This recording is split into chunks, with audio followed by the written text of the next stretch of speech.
એકદમ ક્રિસ્પી કુરકુરા, જોતાં જ ખાવાનું મન થઈ જાય. બાળકો મોટા બધાને જ ખૂબ જ પસંદ આવે એવા ચાઇનીઝ ભજીયા આજે આપણે બનાવીશું. સાથે જ એની સાથે ખવાતી ચાઇનીઝ ચટણી પણ બનાવીશું. મંચુરિયન જેવા દેખાતા આ ભજીયા બનાવવામાં મંચુરિયન કરતાં એકદમ સરળ છે. તો ચાલો બનાવીએ. રેસિપી શરૂ કરતાં પહેલાં જો મારી ચેનલ ફૂડ વિથ ફાલ્ગુનીને તમે હજી સુધી સબસ્ક્રાઇબ ન કરી હોય તો પ્લીઝ જલ્દીથી સબસ્ક્રાઇબ કરી દેજો. તો અહીં મેં સૌથી પહેલાં 500 ગ્રામ જેટલી કોબીજ લીધી છે, જેને હું ચપ્પુની મદદથી નાના નાના ટુકડામાં કટ કરી રહી છું. તમને આ રીતે મેન્યુઅલી ન ફાવે તો તમે ચોપરમાં પણ કરી શકો, પણ ચોપરમાં કરો તો એટલું યાદ રાખવાનું કે એકદમ બારીક ટુકડા નથી કરવાના.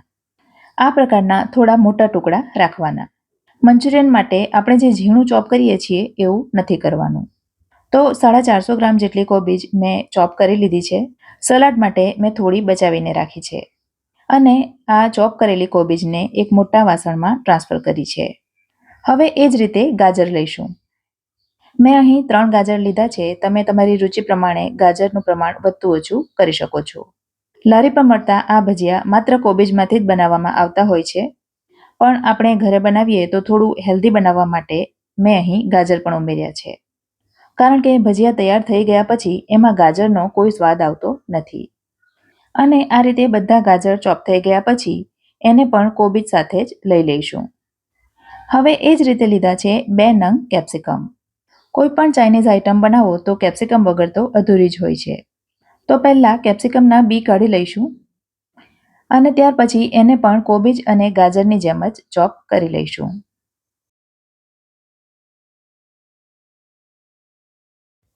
અને એને પણ ગાજર અને કોબીજ સાથે જ લઈ લઈશું. અને હવે એમાં 1 ટીસ્પૂન ફૂલ ભરીને મીઠું ઉમેરીશું અને બધું એકદમ બરાબર રીતે મિક્સ કરી લઈશું. હાથથી મસળીને મિક્સ કરીશું, જેથી ત્રણેય શાકભાજીઓમાંનું જે કંઈ પાણી છૂટું પડવાનું હોય એ છૂટું પડી જાય. આ ભજીયાની પ્રોસેસ લગભગ મંચુરિયન જેવી જ છે, પણ મંચુરિયન કરતાં એ બનાવવા ખૂબ જ સરળ છે. બરાબર મિક્સ થઈ ગયા પછી એને 10 મિનિટનો રેસ્ટ આપીશું અને ત્યાર પછી એમાં કેટલાક મસાલાઓ કરીશું. તો સૌથી પહેલાં ઉમેરીશું 2 ટેબલસ્પૂન જેટલા ચોપ કરેલા લસણ. 2 ટીસ્પૂન લીધું છે ચોપ કરેલું આદું. એની જગ્યા પર તમે આદુ લસણની પેસ્ટ પણ લઈ શકો છો. 1 ટીસ્પૂન લીધા છે ચોપ કરેલા તીખા લીલા મરચાં.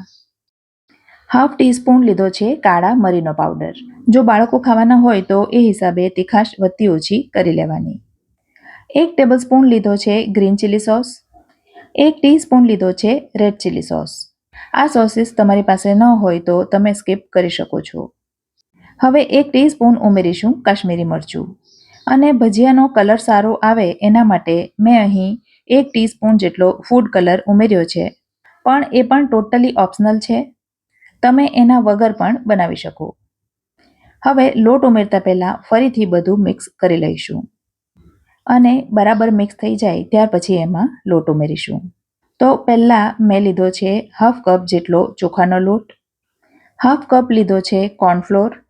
કોર્નફ્લોર તમારી પાસે ન હોય તો 1 કપ ચોખાનો લોટ લઈ શકાય. અને લીધો છે હાફ કપ મેંદો.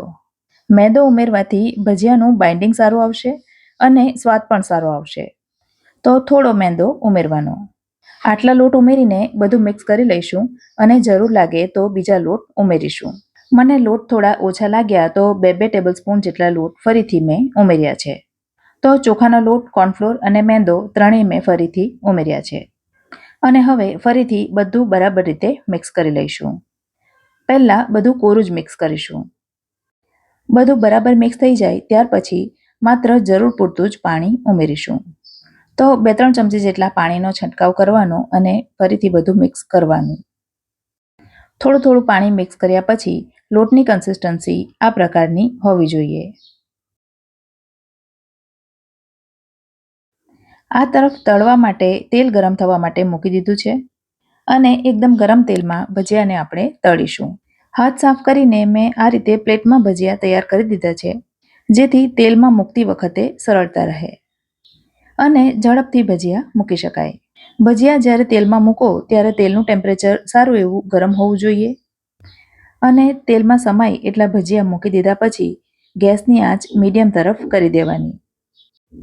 1 થી 1.5 મિનિટ થાય અને ભજીયા થોડા તેલમાં સેટલ થયા એમ લાગે એટલે ટર્ન કરી દેવાના. ભજીયાના એક બેચને તળાતા 3 થી 4 મિનિટનો સમય લાગશે. ઉપર નીચે કરતા જવાનું જેથી કોઈ તરફથી કાચા ન રહે અને સરસ ક્રિસ્પી થયા એમ લાગે એટલે તેલમાંથી બહાર કાઢી લેવાના. આ ભજીયા વધારે પડતા તેલવાળા થતા નથી અને એમાં તેલનું મોણ કે સોડા ઉમેરવાની પણ જરૂર નથી પડતી. હવે એ જ રીતે બીજા ભજીયા પણ તળી લઈશું. તમે જોઈ શકો છો ફ્રેન્ડ્સ કે મેં ભજીયા લોખંડની કઢાઈમાં તળ્યા છે. એનું કારણ એ છે કે એક તો એનાથી તેલ ખૂબ જ ઓછું બળે છે અને બીજું કે ઘરમાં તેલના ધુમાડા થતા નથી. તો આ રીતે મેં બધા ભજીયા તળી લીધા છે. ઉપરથી એકદમ કુરકુરા અને અંદરથી એકદમ નરમ. ચાલો તો ફટાફટથી એની સાથે ખવાતી ચટણી જોઈ લઈએ. જેના માટે એક પેનમાં લઈશું 2 થી 3 ટેબલસ્પૂન જેટલી શેઝવાન ચટણી. એની સાથે લઈશું 2 ટેબલસ્પૂન જેટલો ટોમેટો કેચઅપ અને એમાં 1/2 કપ જેટલું પાણી ઉમેરીશું. હવે આ સોસને 3 થી 4 મિનિટ માટે ઉકાળીશું. એટલે સરસ મજાની ભજીયા સાથે ખવાતી ચાઇનીઝ ચટણી બનીને તૈયાર છે. આ સિવાય એમાં બીજું કશું ઉમેરવાની જરૂર નથી. તો છે ને ભજીયા અને ચટણી બંને એકદમ સરળ. કાંદા, બટાકા, મરચાં અને મેથીના ભજીયા તો તમે બહુ ખાધા હશે. થોડા ચેન્જ માટે એકવાર આ ભજીયા પણ બનાવી જોજો. હવે આ ભજીયાને 2 રીતે ખાઈ શકાય છે. એક તો આ રીતે ચટણીમાં ડીપ કરીને, બીજું જે રીતે લારી પર સર્વ કરવામાં આવે છે.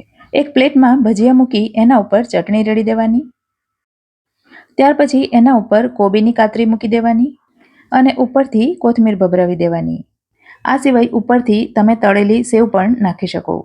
આજની રેસીપી ગમી હોય તો વિડીયોને લાઇક કરજો અને તમારા સર્કલમાં શેર કરજો. ફરી મળીશું આવી જ એક નવી રેસીપી સાથે. ત્યાં સુધી મને રજા આપો. આવજો.